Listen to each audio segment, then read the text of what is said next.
السلام علیکم, دس از عائشہ جان زیب and you watching me on my official YouTube channel. بہت مبارک ہو ہزارہ والوں کو کہ فائنلی تمام تر کوششوں کے باوجود بھی انہوں نے اپنی منوا لی. پرائم منسٹر صاحب نے اپنی, میرا وزیر اعظم ہے تو بڑا ضدی, اپنی بات منوا کے رہے.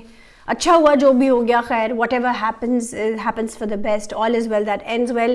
اب یہ دھرنا کس نے ختم کرایا, اس کے اوپر چمگوئیاں ہو رہی ہیں کہ جی کس نے کروایا, اسٹیبلشمنٹ نے کرایا یا علی زیدی اور جو وفد گیا ہوا تھا قاسم سوری کا اور ان کا زلفی بخاری کا, کس نے کروایا, جی انہوں نے کروایا, جی انہوں نے کروایا. ڈبیٹ ہوتی رہے گی. سب سے پہلے تو let's just discuss the contents جو پرائم منسٹر صاحب نے وہاں ڈسکس کیے. انہوں نے کہا کہ جی پچھلی مارچ سے ہمیں پتہ تھا, ایجنسیز ہمیں بتا رہی تھیں کہ شیعہ سنی فسادات ہونے والے ہیں اور ہندوستان اس چیز میں انوالوڈ ہے. شاید وہ یہ انڈیکیٹ کرنا چاہ رہے تھے کہ یہ جو انتشار پھیلایا جا رہا ہے کہ شیعہ عالم کو اور سنی عالموں کو قتل کر کے کمیونٹیز کے درمیان میں انتشار پھیلایا جائے. پہلی تو بات انہوں نے یہ انڈیکیٹ کی. اور پچھلے سال وہ کہتے ہیں کہ جی انہوں نے کیبنٹ میں بتایا, اسٹیٹمنٹس بھی دی, مطلب وہ کہتے رہے کہ میں نے کہا ہے.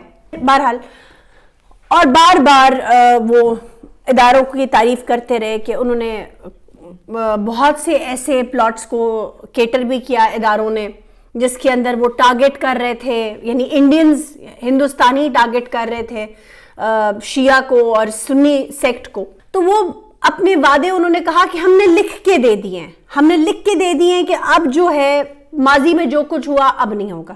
ہم نے لکھ کے دے دیا ہے کہ جو ظلم پچھلے سالوں میں ہوتا رہا اور اس سال بھی ہوا ہے, ہم نے پورا سال آپ کو پروٹیکٹ کیا ہے.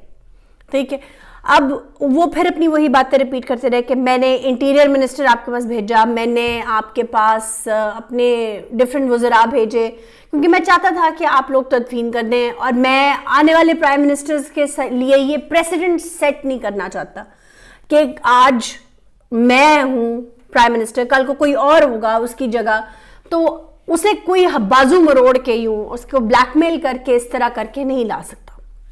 میری نظر تھی, میں دیکھ رہا تھا, یعنی وہ بار بار میں نے وہی بات آپ کو کہی تھی پرائم منسٹر صاحب کہ آپ جس دن خود جائیں گے اس مسئلے کو حل کرنے, لوگ خود بخود آپ کے پرسنالٹی کے حساب سے آپ کی پریزنس کے سامنے سب کچھ فزل آؤٹ ہو جائے گا. لیکن آپ نے اپنی ضد کا پیچھا نہیں چھوڑا. یہ بات یاد رکھیے گا, یہ بات آپ کو ہانٹ کرے گی, یہ باتیں بھولیں گی نہیں, کیونکہ یہ جو دہشت گردی ہے نا, یہ آج کوئٹہ میں ہوئی ہے, کل کہیں اور ہوگی, اللہ نہ کرے.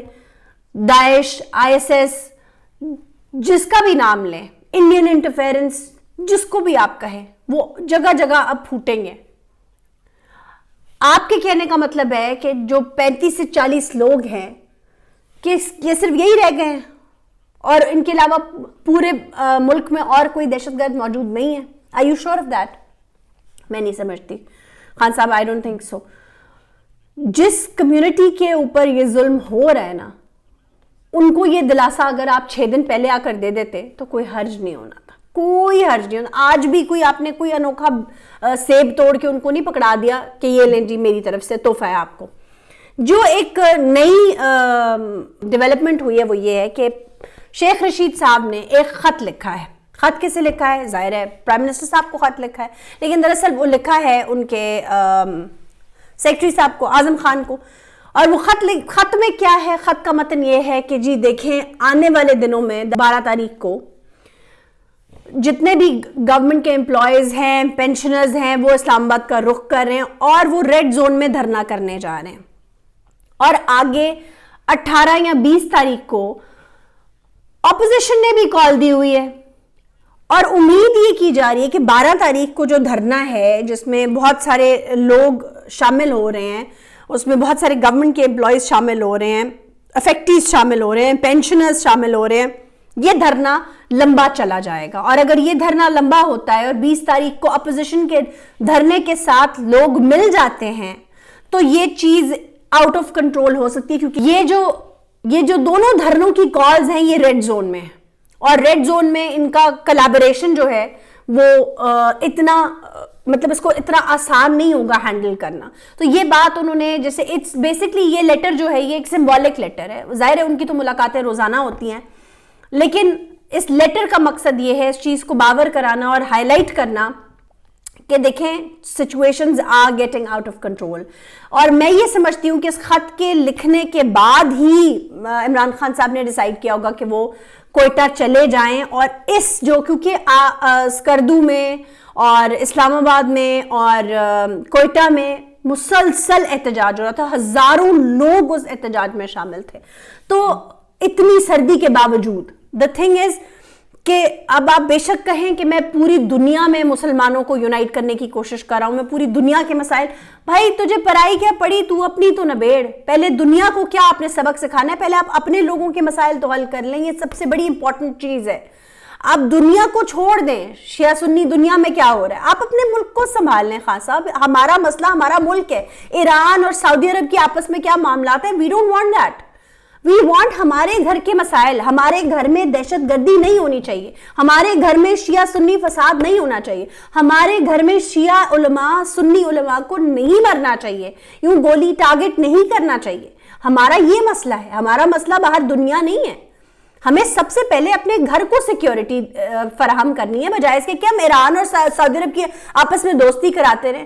ہمارے لیے دونوں ہی سگے نہیں ہیں, ہمیں اس کو فتنے کو چھوڑ دیں. ہمیں فتنہ پھیلانے والا ایلیمنٹ دنیا میں نہیں ڈھونڈنا, ہمیں اپنا ملک جو ہے اسے دیکھنا ہے, اسے اکٹھا کرنا ہے, اس کے بعد ہم دنیا کے مسائل حل کر لیں گے. پھر ہم علم بلند کریں گے پیس کا, محبت کا, یونٹی کا. لیکن پہلے اپنا گھر تو بچا لو, پہلے اپنے گھر کی آگ تو بجھا لو بھائی.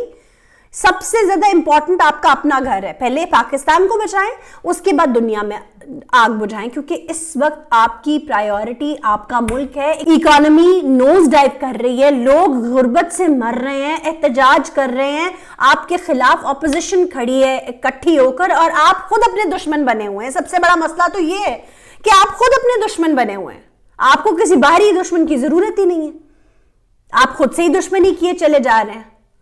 میری ریکویسٹ کسی کی سن بھی لینی چاہیے, کوئی اچھا مشورہ دے رہا ہو اس کی سن لینی چاہیے.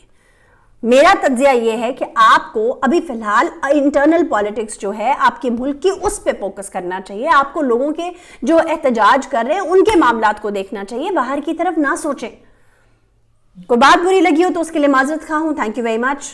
خدا حافظ.